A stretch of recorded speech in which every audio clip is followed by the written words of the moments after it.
있고 주님과 거리를 또 두고 하고자 하는 그런 아버지 하나님 참으로 어리석은 마음이 들 때도 너무나 많이 있음을 주님 앞에 고백합니다. 그러나 아버지 하나님께서는 우리에게 가장 좋은 것을 주신 예수 그리스도의 그 이름을 주시고 그 권세를 주셔서 얼마나 또 감사한지 주님 앞에 또 고백합니다. 사랑이신 아버지 하나님, 이 나라의 민족을 주께서 기억하여 주옵시고 아버지 하나님 이 백성들을 하나님 은혜 가운데 손길 가운데 보하여 주셔서 이 모든 격정들 일들을 주님 은혜 가운데 말씀 안에서 잘 견뎌내어서 하나님의 주시고자 하는 그 기쁨의 선물들을 다 받아 누리며 장래에도 미래에도 하나님 약속된 것을 믿고 나아갈 수 있는 믿음의 권 사람들 백성들이 되게 하옵소서. 아버지 하나님 이 시간도 또 간구합니다. 아버지 하나님 우리의 모든 정황을 아시는 주님이시며 또 우리들 교회의 모든 사정을 아시고 갈 길도 주님께서는 아십니다. 아버지께서 그 계획하신 것을 우리는 지금은 알 수 없지만 하나님 아버지 우리가 그 마음 말씀하시고 하나님 행하실 그 일에 우리가 순종하기를 원하오니 아버지 하나님 이 교회의 모든 일들을 하나님께서 주관하여 주옵시고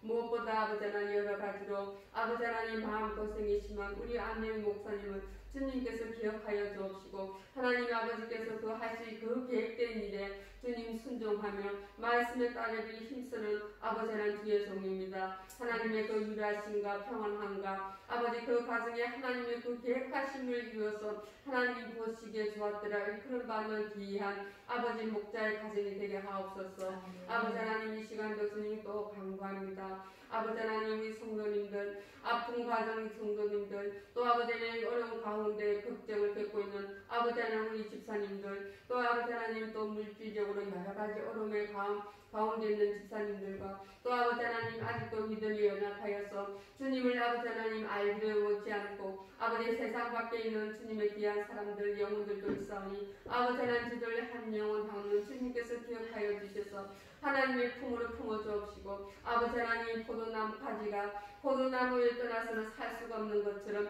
아버지 하나님 저들의 모든 심령이 그 모든 삶이 하나님 은혜 가운데 아버지 하나님 그 뿌리에 붙어서 살아갈 수 있는 가지들이 되게 하옵소서. 아버지 하나님 오늘도 귀한 말씀을 듣겠습니다. 아버지 하나님 이 말씀을 듣는 가운데 성령께서 우리 마음과 생각을 지정하여 주옵시고 성령께서 우리를 지정하지 않으시면 아버지 하나님 저희들 새 마음을 받지도 못하고 새 영을 받지도 못합니다. 저희들은 너무나 어리석고 연약한 가운데 있으니 성령께서 우리 모든 사지백체를 주장하여 주시기를 간절히 소원합니다. 아버지 하나님 이 시간도 주님 첫 시간이 오니 말씀하옵소서. 말씀을 듣겠습니다. 그 말씀이 마음판에 새겨지기를 원하오니 주님 함께하여 주시옵소서. 감사하신 예수님 이름으로 기도합니다. 아멘. 감사합니다. 오늘 해봐주신 하나님 말씀은 오늘 성례전에 대한 말씀입니다. 영어로는 세크라멘트라고 하는데 오늘 칠판 놓고 못했어요. 오늘 늦게까지 손님이 왔다 가셔가지고 세례와 성찬에 대해서 다시 한번 우리가 이제 검토함으로 이렇게 교의학, 우리가 오늘 이렇게 예배를 드리는 거, 믿는 거가 무슨 근거로 역사적으로 어떤 경로를 통해서 우리가 이렇게 예배하고 있는 거지? 그런 우리가 성례를 행하는 것들, 교회에서는 이제 크게 예수님께서 행하셨던 그 세례와 성찬이 이제 성례 가운데 속하는데 이 세례는 왜 하는 거며 성찬은 왜 하는 거며 어떻게 하는 거며 이거를 통해서 우리가 구원에 이르도록 하시는 건가? 구원과는 상관은 없지만 우리에게 하나님을 경험하게 하는 그 은혜의 성례를 우리가 주님을 기념함이구나 하는지 이런 것들을 배경 지식을 알므로 인해서 이제 여러분들이 20년, 30년 또 오랜 세월 신앙생활 하다 보면은 내가 무엇을 믿고 있는지에 대한 그 교리적인 부분들이 굉장히 중요해집니다. 그래서 오늘 이제 성례에 대해서 이제 살펴볼 텐데 세례 부분은 이제 우리가 많이 다루었었기 때문에 세례 부분들 약하게 한번 훑어보고 그 다음에 이제 성찬에 대한 부분들을 좀 오늘 많이 나누려고 하는데 시간이 그렇게 여유롭진 않을 것 같아요. 그래서 하나님께서 인도하시는 대로 함께 보도록 하겠습니다. 먼저 세례에 대한 부분은 우리가 누가복음 3장 21절로 보도록 하겠습니다. 누가복음 3장 21절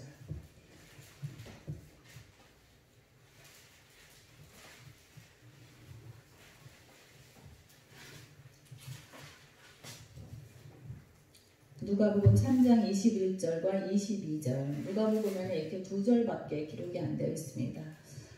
예, 그런데 오늘 이제 누가복음을 우리가 읽는 원인은 가장 상세하게 기록이 된 게 이제 마가복음의 내용인데, 예수님께서 기도하시는 장면은 유일하게 이렇게 누가복음에만 기록이 되어 있어서 그 부분을 저희가 살펴보고 나누기 위해서 오늘 이 본문을 정했습니다. 함께 읽습니다. 시작.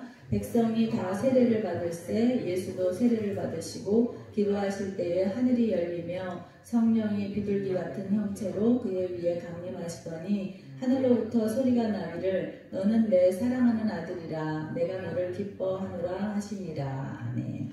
우리 마가복음 한 번 더 찾아볼까요? 마가복음 1장 9절로부터 11절입니다. 마가복음 1장 9절로부터 11절. 제가 마가복음 강해를 주해라고 하죠. 주해.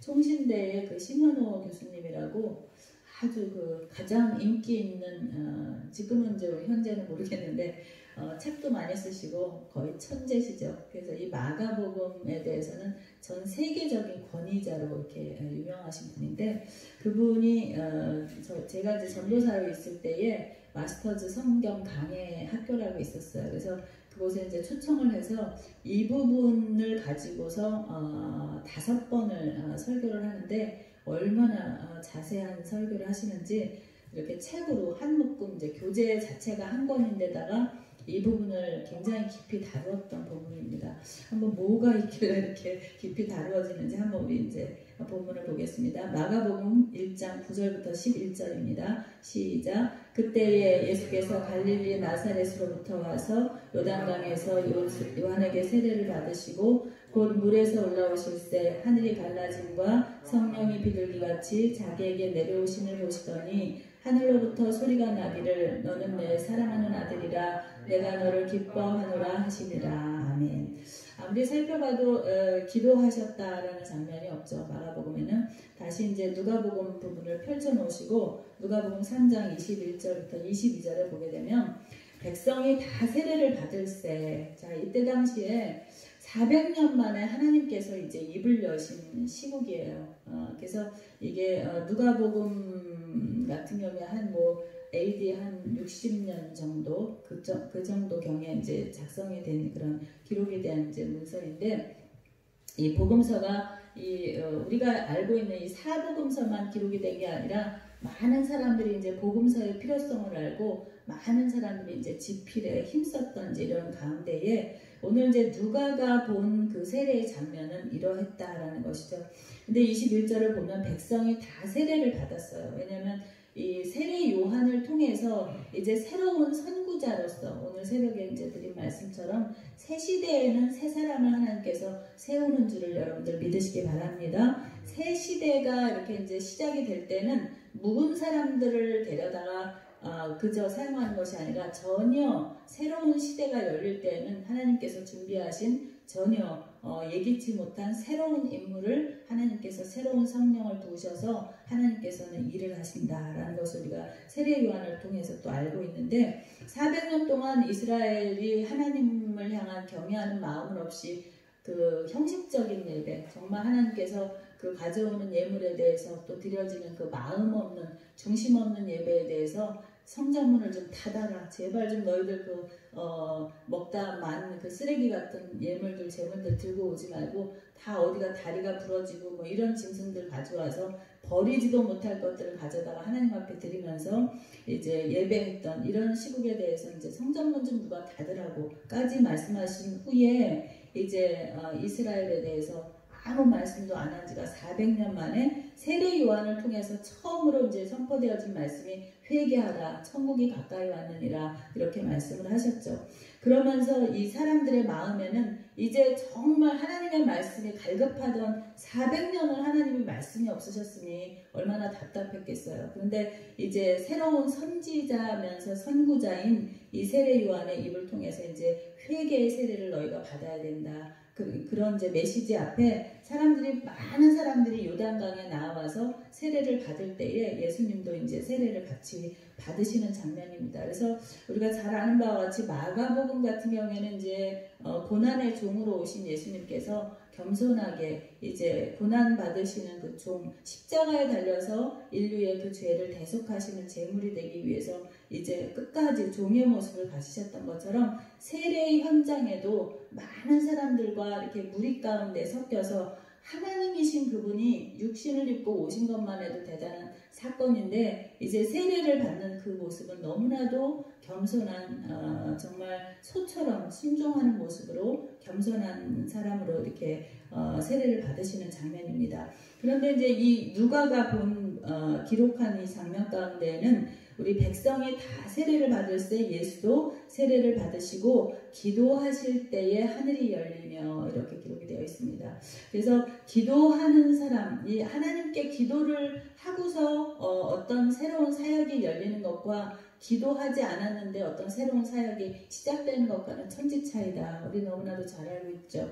기도를 응답받았을 때에 그러한 하나님 말씀대로 그대로 되어졌을 때에 기도를 했던 사람은 하나님께서 하나님 뜻 가운데 내가 기도하게 했고 또 하나님의 뜻대로 이 기도한 대로 응답하셨구나 하면서 모든 영광이 하나님께로 돌아가지만 기도하지 않고 하늘이 열리고 성령이 비둘기같이 내려왔다라면 그것을 다 사람의 공로로 여길 것이므로 하나님께서는 반드시 기도를 통해서 일하기 원하신다. 새로운 공생의 시작을 예수님의 이 순종과 기도로 하늘이 열리는 사건을 이제 보고 있는 것입니다. 할렐루야.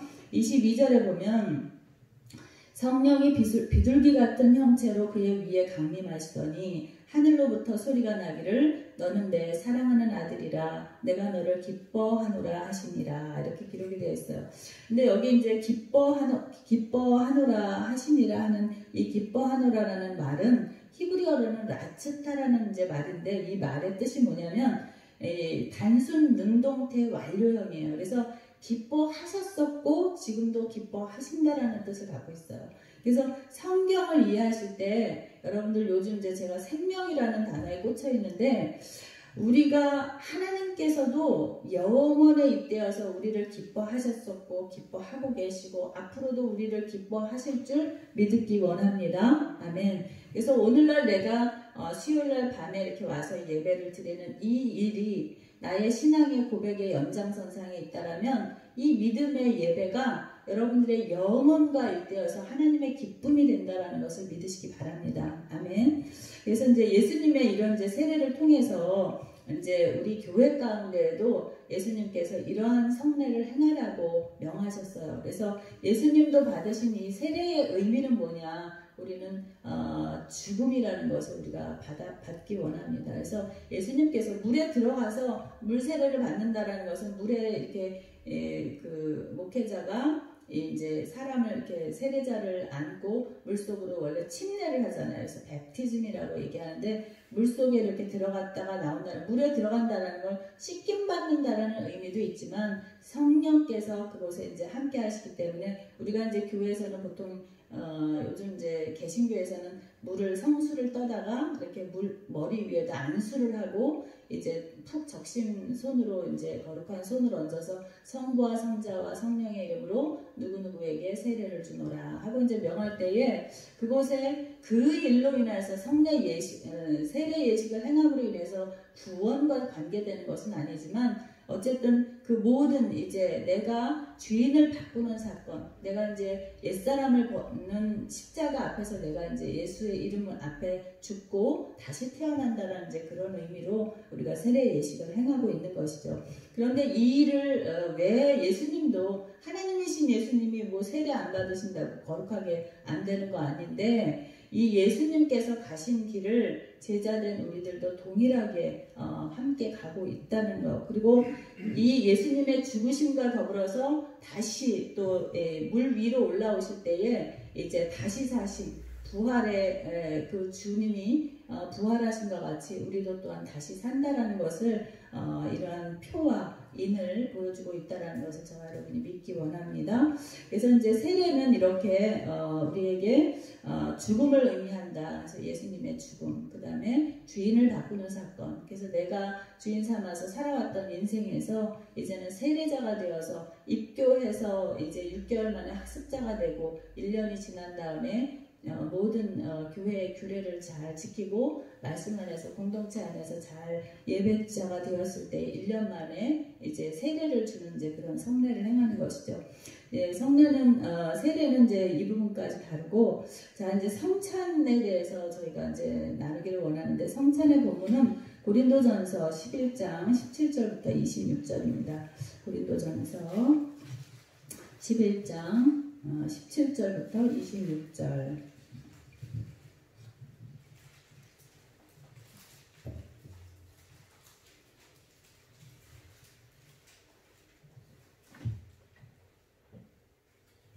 다 찾으셨나요? 네, 277쪽입니다. 신약성경 고린도전서 11장 17절로부터 26절까지 우리 한 목소리로 여기서 17절부터 26절까지 함께 합독하도록 하겠습니다. 시작. 내가 명하는 이 일에 너희를 칭찬하지 아니하나니 이는 너희의 모임이 유익이 못되고 도리어 해로움이라. 먼저 너희가 교회에 모일 때에 너희 중에 분쟁이 있다 함을 듣고 어느 정도 믿거니와 너희 중에 파당이 있어야 너희 중에 옳다 인정함을 받은 자들이 나타나게 되리라. 그런즉 너희가 함께 모여 주의 만찬을 먹을 수 없으니 이는 먹을 때에 각각 자기의 만찬을 먼저 갖다 먹으므로 어떤 사람은 시장하고 어떤 사람은 취함이라. 너희가 먹고 마실 집이 없느냐? 너희가 하나님의 교회를 업신여기고 빈궁한 자들을 부끄럽게 하느냐? 내가 너희에게 무슨 말을 하랴? 너희를 칭찬하랴? 이것으로 칭찬하지 않노라. 내가 너희에게 전한 것은 주께 받은 것이니 곧 주 예수께서 잡히시던 밤에 떡을 가지사 축사하시고 떼어 이르시되 이것은 너희를 위하는 내 몸이니 이것을 행하여 나를 기념하라 하시고 식후에 또한 그와 같이 잔을 가지시고 이르시되 이 잔은 내 피로 세운 새 언약이니 이것을 행하여 마실 때마다 나를 기념하라 하셨으니 너희가 이 떡을 먹으며 이 잔을 마실 때마다 주의 죽으심을 그가 오실 때까지 전하는 것입니다. 아멘.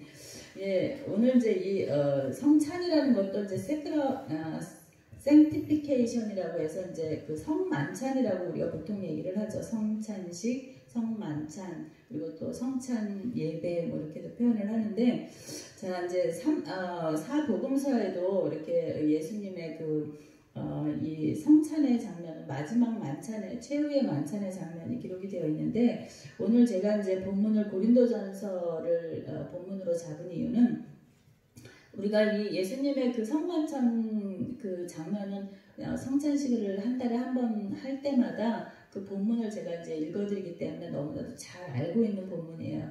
주님께서 그런데 우리가 이제 교회에서 보통 이제 이 성찬을 행할 경우에는 예수님의 그 죽으심을 기리고 그 다음에 우리가 그리스도의 몸인 이 떡은 예수 그리스도의 몸이라고 말씀하셨고 그 다음에 또 피를 대신하는 이제 예수 그리스도의 그 피를 대신하는 그 포도주를 함께 우리가 공동체 안에서 함께 이렇게 떡을 떼고 이 음료를 마심으로 인해서 우리가 예수 그리스도와 함께 연합한다라는 의미, 그리고 우리에게 이 성례를 행함으로 인해서 나를 기념하라고 예수님께서 우리에게 명령하신 줄 믿기 원합니다. 그래서 이 성찬을 통해서 굉장히 이제 초기 그 성찬식은 사실은 이제 초대교회가 설립될 당시에는 성경 말씀과 이 통합된 성찬을 이제 행했었습니다. 그러면서 그 사제들이 그때 당시에는 떡과 포도주를 이렇게 이제 배설을 해놓고 그 다음에 이제 성직자는 십자가를 향해서 뒤를 돌아서 이제 십자가를 바라보면서 떡과 포도주를 앞에다 진설해놓고 그리고 이제 모든 예전을 십자가를 바라보고 이제 예식을 하다가 이제 분병 분잔을 할 적에 그때만 이제 몸을 돌려서 회중을 향하여서 이제 앞에 나와 있으면 쭉 회중들이 나와서 이제 떡과 포도주를 이제 이렇게 분병 분잔하는 이런 이제 예식을 취했던 반면에 또 서방교회와 동방교회 같은 경우에도 동일하게 이제 이렇게 행하다가 나중에 그 서방교회에서는 이제 뭐 13세기, 16세기 경에 이제 포도주는 또 없애고 떡만, 왜냐면 이제 하늘의 이 떡은 하늘의 양식이라는 이제 성경 본문을 들어서 이렇게 또 그 지역별로 또 다른 그런 이제 양식을 취해서 이렇게 성례를 행했었던 것이죠. 그래서 오늘날 우리가 이제 행하는 이 성만찬의 유래는 사실은 16세기 종교개혁이 일어나면서 그 이후에 모든 이제 개신교 성직자들이 성찬을 이제 예수님의 행하신 그 성찬을 동일하게 하는데, 원래는 성경적으로 동일하게 하기 위해서는 우리가 세족식도 먼저 예수님께서 이제 앞으로 내가 올라가면 성령을 보내서 너희들에게 성령의 능력 안에서 이제 이 구원의 메시지를, 복음을 전파하는 발들이 되는 것을 이제 발을 씻어 주셨기 때문에 이제 너희들도 내가 행했던 것처럼 너희들도 십자가에서 죽고 다시 부활하는 그 새로운 이제 영의 양식을 가지고 너희들이 사역을 할 적에 이제 다른 사람을 나처럼 섬기라는 이제 메시지로 예수님께서 이렇게 제자들의 발을 씻어 주셨는데, 오늘날 개교회만 하더라도 이제 번거롭다는 이유로, 예를 들어서 뭐 우리 교회 같은 경우에는 그래도 뭐 한 20분 되니까 그래도 성찬식, 세족식 같은 것도 할 수가 있겠지만은 우리 정도 사이즈에도 어려운데 뭐 몇만 명, 몇천 명 되는 교인들 발 씻다가는 그날 하루가 다 가도 아마 다 못할 겁니다. 이렇게 하다 보면 옛날에 이제 그 이렇게 빌립보 지역을 제가 그 터키 선교 여행을 갔을 때 보니까 이렇게 강가가 옆에 있더라고요. 그러니까 이렇게 계곡물처럼 이렇게 강물이 막 흘러가는데 거기에 이렇게 세례할 수 있는 그런 터도, 세례터도 있고, 성찬식도 그런 곳에서 한다라면 얼마든지 뭐 발도 씻고 다 할 수가 있지만, 일반 이제 개교에서는 그런 여건이 안 되고, 예를 들어서 뭐 5부, 6부 주일 예배를 막 이렇게 7부까지 드리는 예배가 있는데 이 발 씻고 이러다가는 이게 진행이 어렵고 하니까, 오늘날 사실은 예수님께서 나를 기념하라고 할 때는 예수님이 하신 대로 성경에 있는 그대로 행하면서 그 의미를 다 전달하면서 성도들이 이렇게 거룩한 예식 가운데에서 성령께서 이제 뭐 캐톨릭 같은 경우에는 뭐 화채설, 그래서 우리가 이렇게 성령 안에서 세례를 받고 그 다음에 또 이렇게 성찬을 할 때에 예수님의 그 몸과 또 예수님의 그 피로 새롭게 된다라는 걸 믿는 거예요. 이 카톨릭은. 그래서 하여튼 그들에게는 뭔가 이렇게 어떤 이런 예전 같은 것도 접목을 하면서 다 종교화시켰다라는 거, 우상화했다라는 것이 이 캐톨릭에는 굉장히 병폐라고 이제 우리가 알 수가 있는 것이죠.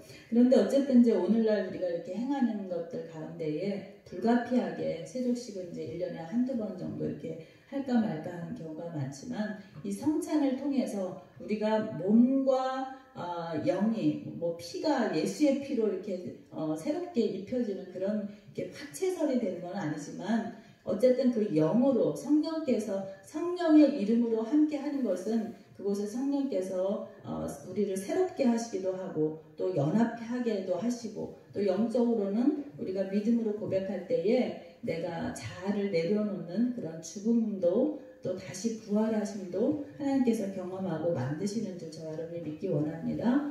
무슨 얘기인지 아시겠어요?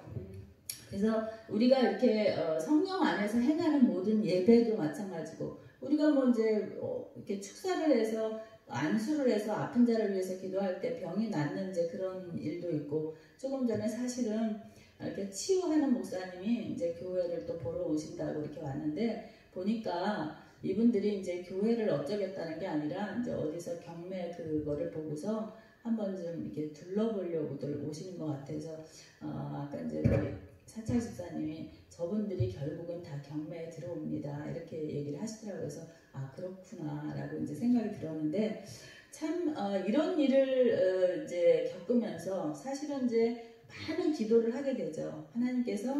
근데 우리 이제 성도님들이 볼 때는 그럴 것 같아요. 목사님도 편안하기를 원하고 또 성도님들도 편안하기를 원하고 우리 모두가 다 편안하게 이렇게 신앙생활을 하기 원하는데 교회들이 이렇게 교회가 이렇게 몇십 년 이렇게 유지되면서 또 이렇게 교회가 영원하게 존립한다라는 거 그것을 위해서 희생과 어떤 그 믿음의 어떤 그 결단과 우리가 이러한 이 정도의 인내가 없이 교회가 존립했겠는가 그런 걸 생각할 때는 뭐 마땅하도다. 왜냐하면 우리는 예수님의 그 모든 본을 통해서 예수님이 결국은 예루살렘을 갈릴리에서 시작한 사역이 뭐 가버나움 그 다음에 이제 베레아 지역을 지나서 결국은 예루살렘으로 올라가서 다 모든 사람은 다 왕이 되실 줄 알았지만 십자가에 고난 받으시고 죽으신 사건 또 부활하셨고 성령을 보내주셨고 성령을 힘입어서 우리가 우리에게 맡기신 사명은 온 세상에 나가서 복음을 전파하라는 명령이기 때문에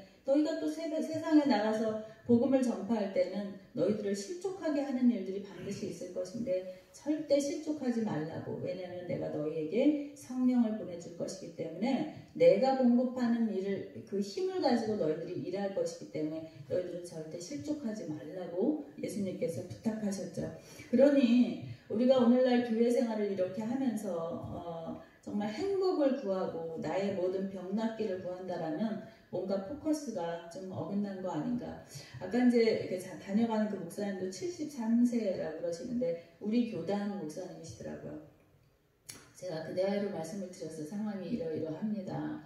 그러면 이제 하나님께서 이곳에 양들의 상황이 이렇기 때문에 정말 이렇게 아버지 같은 좋은 목사님이 이렇게 오셔서 정말 이렇게 고향의 딸 같은 목사가 이렇게 사역을 하기 때문에 순종하지 못하던 어떤 사람들이 아버지 같은 목사님이 오셔서 병을 치유하는 그 은사가 있으시다 하니 많은 사람들의 병을 또 치유하시기도 하고 뭐 서울에서 이렇게 세미나도 여기서 많이 열고 이런 이제 예배 중심이 아닌 어떤 그 치유 사역 중심으로 이제 갈 때에 그것이 하나님이 필요하시다면 또 그들에게 기회를 줄 수도 있을 텐데 저를 위해서 기도 많이 해주세요. 그리고 이제 교단에 대한 문제를 또 제가 말씀도 드리고 이제 했는데 결국은 이 모든 교회에 되어지는 일들은 사람의 뜻대로 되어지지 않는다. 하나님께서 다 각 사람에게 여러분들 한 사람 한 사람도 아유 목사님 일이지 뭐 교회 우리가 어떻게 알아 라고 얘기하지만 각 사람들이 다 그냥 이렇게 구경만 하고 있어도 저도 교회 건축을 4번이나 경험을 했지만 제가 뭐 20대 때 돈이 있는 것도 아니고 고등부 때 돈이 있는 것도 아니고 헌금 같은 거는 상황 뭐 개입할 만한 상황도 아니었지만 날마다 목사님이 강단에서 뭐 벽돌 한 장씩 들고 각자 뭐 어떻게 분량을 주고 뭐 헌신하라고 뭐 이런 얘기는 이제 주워들은 그 풍월들은 있거든요. 그런데 어쨌든 그 가난한 마무리 골짜기에 있는 교인들이 어찌어찌해서 어쨌든 이렇게 교회를 또 짓고 하면서 4번의 건축을 하는 그 과정을 통해서 결국은 어쨌든 그냥 그 공동체 가운데에 있기만 했지만 그 사람들은 개입하지도 않고 저도 그곳에 무슨 벽돌 한 장을 헌금한 역사도 없지만 어쨌든 그 대열에 이렇게 공동체 가운데 내가 있기만 했는데 그 금난교회가 영적으로 받는 복을 우리도 같이 받았던 기억은 있습니다. 할렐루야. 그래서 이 교회라는 거, 그 다음에 가정이라는 거는 하나님이 최소 단위로 우리에게 이 공동체를 주신 교회예요. 할렐루야. 그래서 가정이라는 거. 그러니 우리가 말씀이 없어서 망하는 도다가 그 말씀이 너무나도 많은 것은 가정을 어쨌든 지지고 볶든 뭐 여러 가지 문제와 이렇게 애로사항이 많지만 그럼에도 불구하고 이렇게 말씀으로 하나님 안에서 정말 여러 가지 문제가 좀 많아요. 뭐 시댁의 문제, 자녀의 문제, 뭐 남편이 뭐 실직하고 뭐 여러 가지 속썩이고 이런 문제들이 있지만 그럼에도 불구하고 내가 신앙으로 이 가정을 이렇게 지키면서 인내하면서 믿음 지키고 이 모든 가족이 예배할 수 있는 그런 교회를 세웠다라면 하나님께서는 그곳을 통해서 영광을 받으시겠다고 얘기하셨고 받으시는 줄 믿으시기 바랍니다. 그래서 항상 이 주신 것은 이제 여러분들이 그 느낌이 제가 이제 요즘 보면은 아유 목사님 그만 고민하시고 걱정 그만하시고 이제 좀 편안하게 그냥 다 정리하고 편안하게 지내시지. 이게 편안한 길이 아니라니까요. 처음 시작부터가 예수님 가신 그 고난의 길이고 그러면서도 하나님이 고난만 있다고 말씀하셨냐? 그렇지 않죠. 항상 그 스데반의 비유를 제가 잘 듣는데 돌에 맞아 죽으면서도 예수를 전했기 때문에 돌을 맞게 된 거고 예수를 전하다가 돌에 맞아서 피 흘려 철철철철 쓰러져 죽으면서도 벌써 하늘문이 열린 그 영광을 바라보면서 그 일을 겪게 하셨다라는 것이죠. 할렐루야.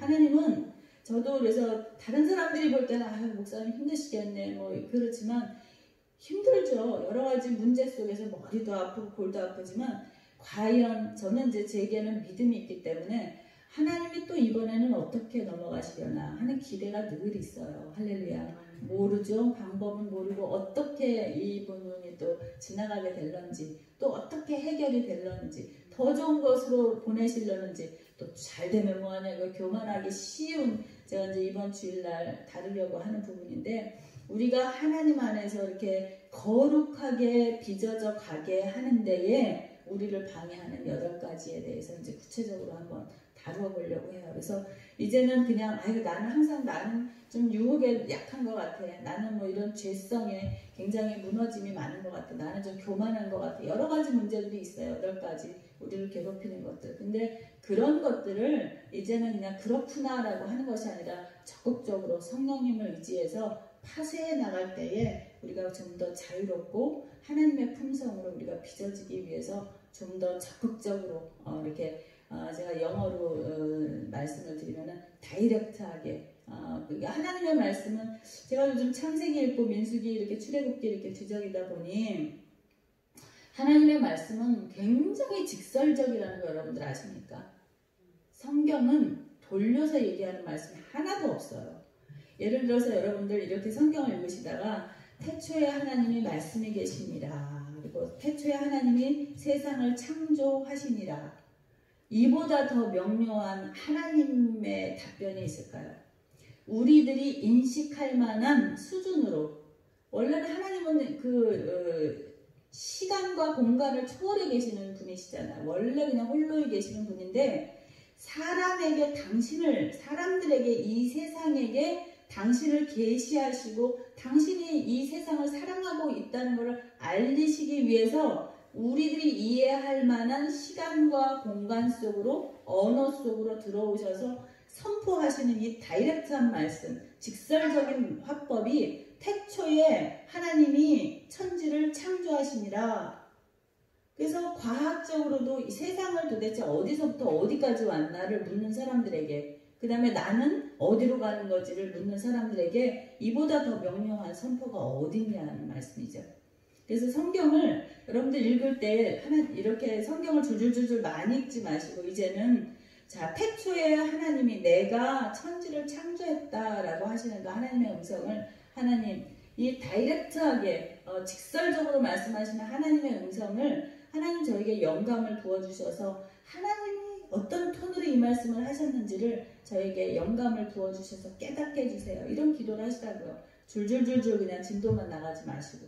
그래서 목회자들은 사실은 이 성경을 많이 읽을 수가 없어요. 이 한 절에 매여가지고 이거 갖고 또 막 기도하다가 또 다른 책 찾아보다가 뭐 이렇게 막 하다 보니까 진도가 많이 나가지는 못하지만 이 한 절에서 이 세상이 읽어지는 그리고 하나님의 세계가 읽어지는 그 영의 문이 확 열려버리면 잠도 안 오는 거예요. 황홀해서. 이거보다 하나님이 어디 계시냐고 묻는 사람들에게 더 확실한 답변이 어딨냐고. 어느 불경에 어느 그 경전에 하나님이 계시다는 것을 말씀하시죠. 태초라는 거는 이거는 영원의 한 점에 불과한 하나님에게는 원래는 시공간이 없는데 하나님께서 우리의 인식 속으로 들어와서 이해시킬 만한 단어로 어서 오세요. 자, 단어로 우리에게 수준에 맞춰서 하나님의 사랑을 계시하고 계시다라는 거 저와 여러분이 꼭 깨달으시기 바랍니다. 땅이 혼돈하고 공허하며 흑암이 깊음 위에 있고 하나님이 없을 때는 흑암과 공허함밖에는 없었던 이 세상이라는 것이죠. 우리의 가정도 우리의 교회도 하나님의 영이 빠지면 하나님의 영이 아니 계신 곳에는 흑암과 공허함만이 있다는 것이죠. 그러나 여러분들 웃기 바래요. 기뻐하시기 바래요. 안식하시기 바래요. 하나님의 영이 오시니까 수면 위에 운행하시면서 이곳에 말씀으로 임하시니까 빛이 있었고 생명으로 변화되었는 줄 여러분들 믿으시기 바랍니다. 그래서 창세기 한 장만 읽어도 다른 성경을 막 읽다가 다시 창세기로 갈 때 굉장히 많아요, 저는. 그래서 창세기로 다시 돌아가면 하나님이 새롭게 또 깨닫게 하시고, 그런데 하나님이 제일 먼저 하신 말씀이잖아요. 이 세상을 사랑하사 제일 먼저 하신 말씀이니까 얼마나 임팩트하게 직설적으로 선포를 해놓으셨겠냐고요. 할렐루야. 여러분들 그래서 세상에서 이렇게 보이는 것들은 그냥 보세요. 어제 이제 우리 김태균 집사님 때문에 법정에 가서 보면서 법에서는 이거를 죄가 없다고 얘기하는구나. 그러면 뭐예요? 하나님이 계시고 하나님은 그걸 죄라고 얘기하는데, 그러니까 그것이 성도들에게는 하나님의 말씀이 적용이 되는 것이지 이 세상의 법이 적용이 되는 게 아니기 때문에, 세상에서는 법이 없다 그래서 이 사람에게 다 면책을 주었을지라도 하나님이 그 위에 다스리시는데 하나님이 이 사람을 만지실 거 아니에요.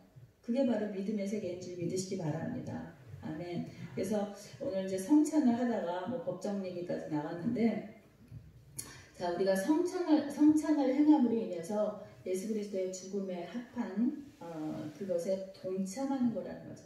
예수님이 행하신 모든 구속 사역과 그 은혜의 사역에, 은혜 언약 안에 우리가 동참하는 거예요. 할렐루야.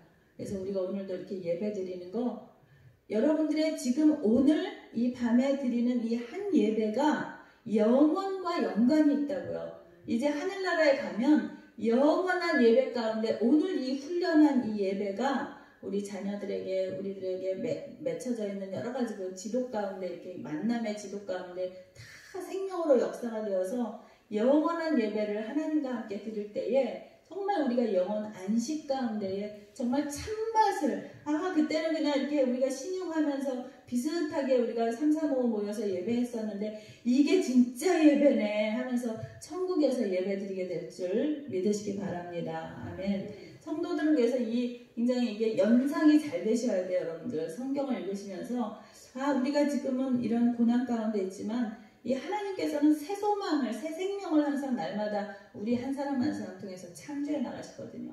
그래서 저는 교회가 이제 경매를 이렇게 이제 치르면서 하나님이 하신 일을 기대해요. 우리가 이렇게 인내로서, 믿음으로서 가보지 않으면 또 이런 일을 경험을 해볼 기회가 있을까요? 그러면서 승리를 맛보게 하시는 거죠. 할렐루야. 그러면서 또 새로운 간증이 또 터지고, 하나님이 그때 그렇게 일하시더라고. 근데 여러분들 꼭 믿으시기 바라는 것은, 하나님은 우리가 예측한 정도로 역사하지 않으세요. 그거 이상이에요. 여러분들이 믿으면서 신앙생활 이렇게 할 때에 어떤 상황 가운데 있든지, 내가 얼마나 아프든지 뭐 가난하든지 상관없이 우리가 계획하고 우리가 연상하는, 기대하는 것 이상으로 하나님은 일하신다라는 거 여러분들 믿으시기 바래요. 앞으로 교회가 점점 어려워질 텐데, 경제가 그 사람의 말 그대로가 그게 믿음이거든요. 근데 그거를 다 초월하신 분이 하나님이세요.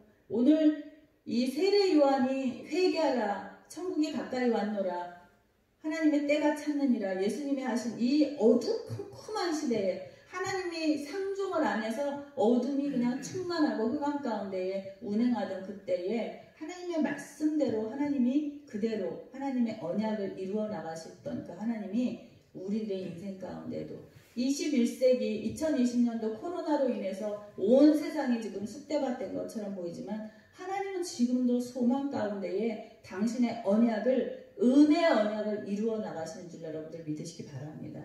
아멘. 그러니까 말씀이 있는 사람과 말씀이 없는 사람의 차이는 전혀 다른 세상을 살고 있는 거예요.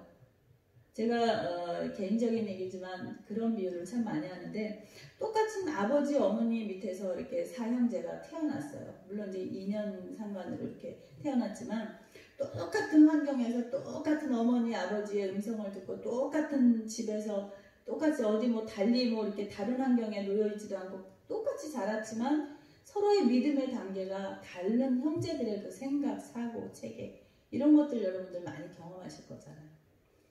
그래서 이 내 안에 하나님의 언약이 있어요. 첫사랑, 하나님이 주신 그 은혜가 있어요.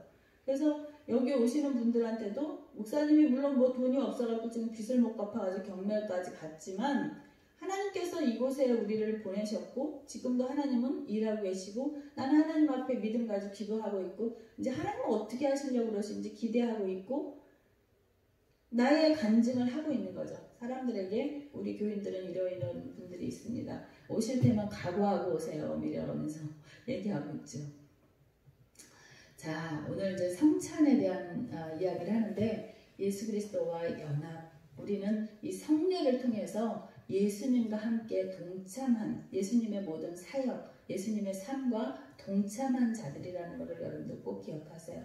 그리고 내 옆에 있는 형제 자매, 하나님 경외하면서 우리가 이웃을 사랑하는데 그리스도 안에서 온전한 그 교제를 이루는 교회 되기를 하나님께서 우리에게 부탁하고 계시다. 그래서 우리가 이렇게 은혜로운 성찬을 나누었으면 사실은 이제 세족식에서 그 다음에 우리 교회에서 떡과 포도주를 나누었죠. 그래서 그리스도 안에서 이제 우리가 연합됨을 알았으면 이제 한 발자국 더 나가서 세상에 오늘 이제 성만찬을 통해서 뭐 무교병을 나눴다든가 아니면 세상 사람들에게 맛없는 그 무교빵을 줄 수는 없잖아요. 그러니까 세상 사람들에게 뭐 계란을 삶아서 준다든지 아니면 뭐 누룽지라도 이렇게 준다든지 세상에 그 예수 그리스도의 사랑을 나누는 단계까지 가장 귀한 선물은 복음이잖아요. 복음.